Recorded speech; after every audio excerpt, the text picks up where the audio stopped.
ঈসা আলাইহিস সালামের হাতে আগামী 40 বছর লিখে রাখেন আপনারা, এরপরের 40 বছর ওই বাইতুল মুকাদ্দাস থেকেই সারা বিশ্বে ইসলামী খিলাফা কায়েম হবে ইনশাআল্লাহ।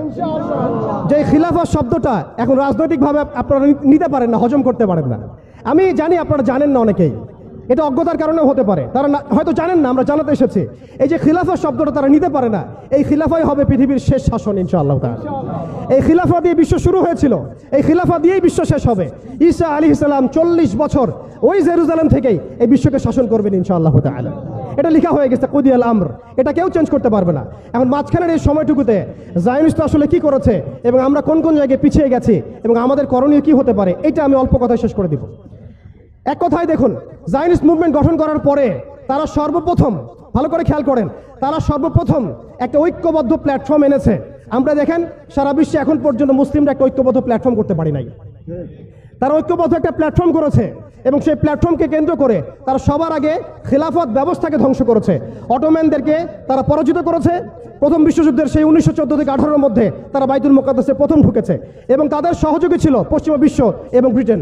আজকে আমরা ইসরায়েলের এগেনস্টে কথা বলি ঠিকই, কিন্তু পশ্চিমা বিশ্বের এগেনস্টে আমরা কথা বলতে পারি না, আমরা ব্রিটেনের এগেনস্টে কথা বলতে পারি না।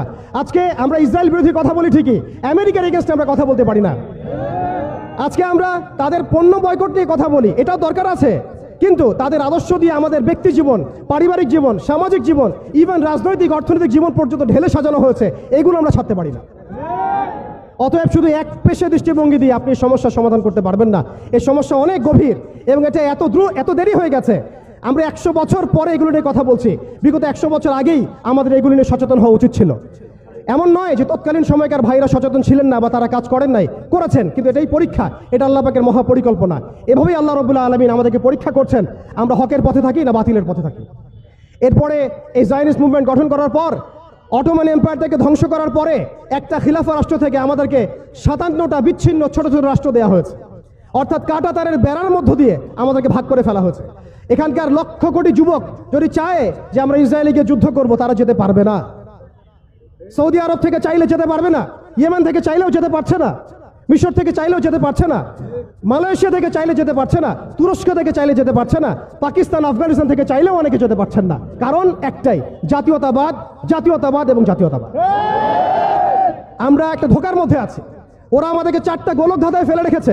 অটোম্যানদেরকে ধ্বংস করার পরে, খেলাফা ব্যবস্থা ধ্বংস করার পরে যারা আমাদেরকে 4টা দেবতা দিয়ে দিয়েছে। আমি শব্দটা দেবতা বললাম এই অর্থে, কারণ এই মন্ত্রগুলোর আমরা তন্ত্র মন্ত্রগুলোর পূজা করছি আমরা। ওই আইয়ামে জাহিলিয়াতে যেমন ছিল লাত, ওজ্জা, হবল আর মানাত, সেই আইয়ামে জাহিলিয়াতে যেমন ছিল লাত, ওজ্জা, হবল আর মানাত, ঠিক এইভাবে খেলাফত ব্যবস্থা ধ্বংস